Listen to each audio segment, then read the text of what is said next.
All right, today I wanted to briefly talk about Ernest Wallace. Now, Ernest Wallace was the alleged accomplice with Aaron Hernandez in the death of Odin Lloyd. Now, Wallace, he was also charged with murder in the June 2013 shooting of Odin Lloyd, whose bullet-riddled body was found in an industrial park in North Attleboro, near Rhode Island's border. Lloyd was also dating the sister of Hernandez's fiance. Now, again, Hernandez was convicted in April 2015 of first-degree murder in Lloyd's slaying and was sentenced to life in prison without parole. Now, prosecutors said that Wallace and Carlos Ortiz, also of Bristol, were with Hernandez on the night of Lloyd's killing and they were being tried under the joint venture theory. Now, Wallace has denied the charges and pleaded not guilty. Now, again, I said that Ernest Wallace, he's currently on trial as of right now. Now, the only thing about this trial, I have been posting a few videos on this channel, trial coverage, but for some reason, we no longer have access to the video in the courtroom. I believe that the cameraman accidentally showed a juror. So Judge Susan Garsh, she's no longer allowing video in the courtroom, which sucks because I kind of wanted to cover this trial, watch the video daily and then give my take on it. But it looks like as of right now, we're not going to have that opportunity to watch the rest of this trial on video. Now, I do know, I believe I'm under the understanding that Carlos Ortiz will be tried next, and barring anything happen, we should be able to see his video in its entirety throughout his trial. And I also know that Aaron Hernandez is also being charged with double murder. So I'm not sure when that trial starts, but when it does start, we'll cover it on this show. Now, here's an important thing that I wanted to mention. Meyer, this is Ernest Wallace, lawyer. Now, he absolutely said here that his client did not know what Hernandez was going to do that night, and that the evidence in this case will show that. Carlos Ortiz, another accomplice in the case, is having a separate, I just said that he's having a separate trial. Now, that's interesting. Think about this for a minute. That's kind of what I wanted to talk about. Now, I have watched some of the video before they cut it short because of the juror. One of the jurors was showed. It was kind of like what I've noticed, and I was talking about this with a friend of mine, and she also was listening to this case as well.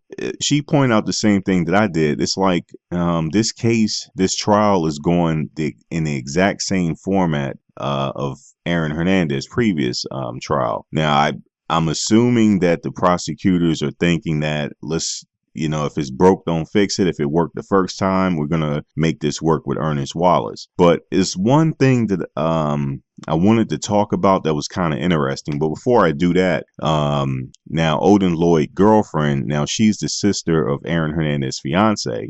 She also took the stand once again. And again, what I noticed during her testimony, it was the exact same, pretty much the same format as in the Aaron Hernandez trial. She was actually, I believe, the first witness to take the stand. And then another guy took the stand, and that was pretty much it. That's all we had access to before the judge cut the video. Now, what I wanted to talk about was interesting. Now, this is what we do know, okay? We do know for a fact that Aaron Hernandez, he was charged and he was convicted, right? Okay, so what does that mean for Ernest Wallace and Carlos Ortiz? Now, we do know that they were with him that night. We do know that from the video. Now, the lawyers, like I said, again, he was saying that, yes, my client, Ernest Wallace, was there, but he had no prior knowledge that Aaron Hernandez was going to kill Odin Lloyd that night. And if you remember from the first case, in the closing arguments, Aaron Hernandez's lawyer said that, yes, my client was there and he witnessed a horrible thing. Now, when he said that, I was talking about this with some of my colleagues, and we were just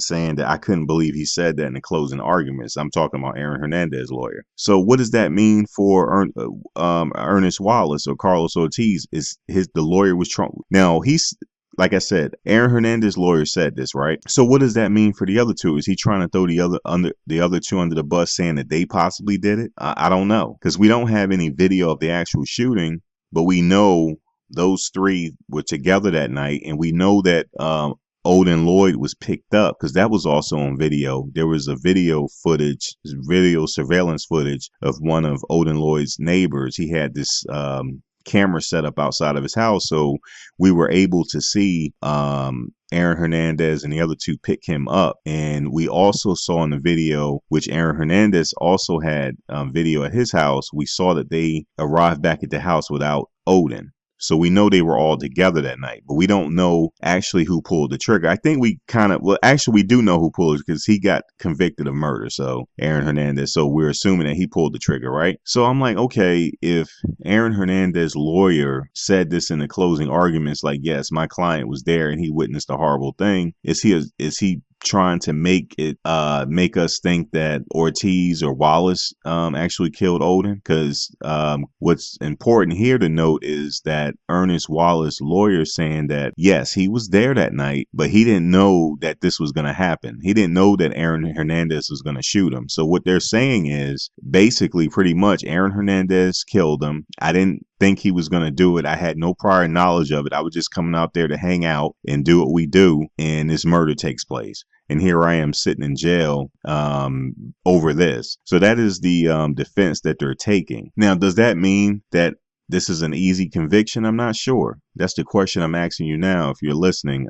It looks like, if I'm a betting man, it looks like that Ernest Wallace is going to be found guilty, pretty much. One of the three shot him. So if one of the three shot him, hold on, wait a minute, hold on. If one of the three shot him, then somebody shot him, okay? So I really honestly think he may be found guilty here. He's being charged with murder as well. So we're going to have to see how this plays out. And the only way I'm going to see how this play out is I guess through news coverage. And it's really not, they're not really covering it that much. I know the trial is ongoing right now, but like I said, there's no video. So I would like to make videos and report this when interesting things happen. And another thought that I had was, maybe it'll be in Ernest Wallace's benefit to actually take the stand, because he's saying that Aaron Hernandez shot Odin Lloyd. So maybe he has a chance if he takes the stand. But then again, if he takes the stand, maybe he will hurt his case even more. Then it's going to look like maybe he had prior knowledge, because there was no text messages or anything talking about what they're going to do that night. The only thing in the text messages were Aaron Hernandez was saying to Ernest Wallace was to hurry up and stuff like that. Get your ass up here and things. I'm paraphrasing, but I'm just saying this is pretty much what was being said in these text messages. So I'm really curious as this trial go on. I think we're really going to find out exactly what led up to this, or maybe not, because if he's saying he had no prior knowledge, then we're not going to know what led up to it, but we're going to know exactly how it went down and how that shooting happened. That's what we're going to find out in this trial, and we're going to find out in Carlos Ortiz's trial. I'm assuming that Carlos Ortiz's trial is going to start right after Ernest Wallace's trial ends. Now, if Ernest Wallace is found guilty, what do you think about Carlos Ortiz? Of course, I think he's going to be found guilty. Now, I don't know. It doesn't look good for Ernest Wallace. For me, it seems like he was a tag along. The prosecution is trying to paint this picture that Aaron Hernandez was his primary source of income. So he was relying on Aaron. So I guess they're going to say that he would do anything Aaron would tell him to do. Like, come on up here, we're going to kill this guy. And he did it. So even though there's no text messages that supports that, but you can kind of think about it. Maybe that could be the case. But there's a slim chance it could be the case that he didn't know. So if that's the case, I'm thinking, so if the jury believes that if he didn't have any prior knowledge of this, would they sentence him to life in prison, or would they give him accessory after the fact? Because it'll be accessory after the fact, because obviously Odin died that night and Ernest Wallace didn't go straight to the authorities. So would they give him accessory after the fact? If so, how much time is he looking at? And if he gets accessory after fact, maybe Carlos Ortiz could breathe a sigh of relief, and maybe he'll get accessory after the fact. But I think that's a slim chance that he'll get accessory after the fact.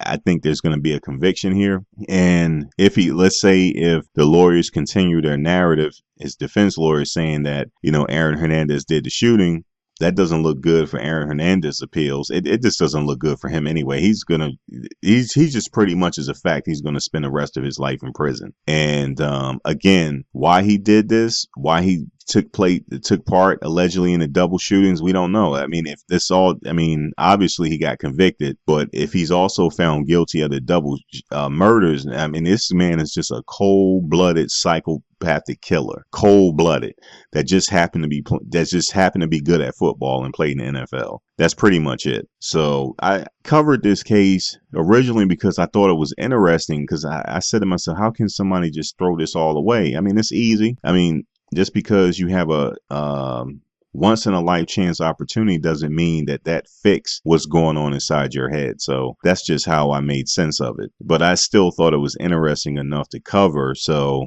I am going to cover this case. Whatever tidbit of news I get online, I will report it. Unfortunately, we're not going to have any video coverage, but the little video coverage that we do have online, I'm going to post that on this channel just so that you can look at just that little bit of trial coverage there. But other than that, that's all we have. And I'm assuming when Ortiz trials start, we'll have that video for you, barring nothing happens in court, because that's unbelievable. Just the juror was shown, and then they just man, it was crazy. But that's my thoughts. I will make a follow-up video if something breaking happens here, or if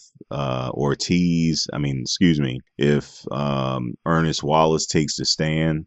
I mean, do he really have anything to lose? Would you take the stand? Think about it. I mean, I know the state has the burden of proof, but his guy already got convicted, Mr. NFL. He's already convicted. Lifetime in jail with no parole, and that's what he's facing as well, unless he get accessory after the fact. Who knows? But that's my thoughts. I would like to hear your comments, and until next time, take care.